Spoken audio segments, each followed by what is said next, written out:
میری بیٹی ہے ایک ماشاءاللہ، 4 بیٹیاں، ان میں ایک بیٹی ہے اس کا نام فدق بطول ہے، کیونکہ وہ انہی دنوں میں ہوئی تھی، بی کے دنوں میں، تو اس کا نام فدق بطول رکھا، اور نام بھی ایک عراق کے مجتہد نے رکھا تھا۔ تو وہ جب 6ٹھی کلاس میں گئی تو اس کی ٹیچر تھی جو شیعہ نہیں تھی، اس نے پوچھا یہ فدق کا مطلب کیا ہے؟ تو اس نے کہا کہ آپ لغت میں دیکھ لیں۔ یار تھوڑا سا جاگ جائے، میرے خیال میں بہت تھک گئے آپ۔ میری بیٹی ماشاءاللہ وہ میڈیکل میں پڑھ رہی ہے، اس نے جب 6ٹھی میں تھی تو اس نے ٹیچر سے کہا کہ آپ لغت میں دیکھ لیں مانا۔ اس نے کہا اچھا دیکھ لوں گی۔ وہ بھول گئی، اپنے گھر گئی، شوہر اس کا پروفیسر تھا، تو اس سے کہا بھائی میں دیکھنا لغت میں بھول گئی، تم تو پروفیسر ہو، میں تو ٹیچر ہوں 6ٹھی 7ویں کی، تو تم کالج میں پڑھاتے ہو، یہ فدق کا کیا مطلب ہے؟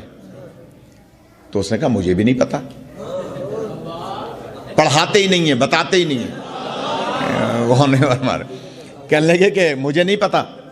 تو اس نے کہا بھائی کل جمعہ ہے، اگلا دن جمعہ تھا، تو جمعہ پڑھنے جاؤں گا مولانا صاحب کے پیچھے، ان سے پوچھ لوں گا۔ انہوں نے کہا ٹھیک ہے۔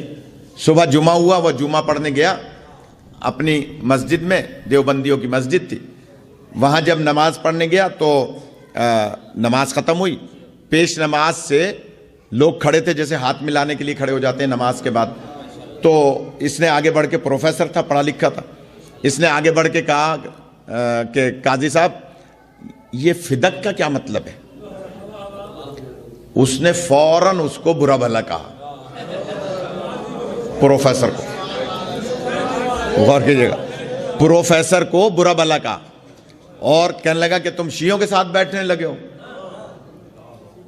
تمیز نہیں ہے، شیعوں کے ساتھ بیٹھتے ہو، دین خراب کرو گے۔ اس کو برا بھلا کہا۔ اب پروفیسر حساس ہوتا ہے، علم سے تعلق رکھنے والا بندہ حساس ہوتا ہے، اس کو انسلٹ فیل ہوئی کہ اس نے 10 آدمیوں کے سامنے مجھے ذلیل کیا، میں نے تو ایک لفظ کی معنی پوچھی تھی۔ علماء کا کام ہے، اگر نہیں پتا ہے تو کہہ دیں بھائی مجھے نہیں پتا، کل بتا دوں گا، پرسوں بتا دوں گا، یا بیٹی سے پوچھ کے بتا دوں گا۔ جو پہنچ گئے جن کی تاریخ پڑھنے گئے، خدا آپ کو سلامت رکھے۔ بھائی اگر نہیں جانتا تو جواب دے دے، لیکن وہ کہہ رہا ہے کہ غصہ ہو رہا ہے، پروفیسر کو برا لگا کہ اس نے میری بے عزتی کی ہے، دل میں سوچ لیا کہ آج کے بعد اس کے پیچھے نماز نہیں پڑھوں گا۔ میں جملہ کہوں، اگر پہلے ہی سوچ لیتے نا کہ یہ جن کا پیروکار ہے ان کے پیچھے نماز جائز نہیں ہے،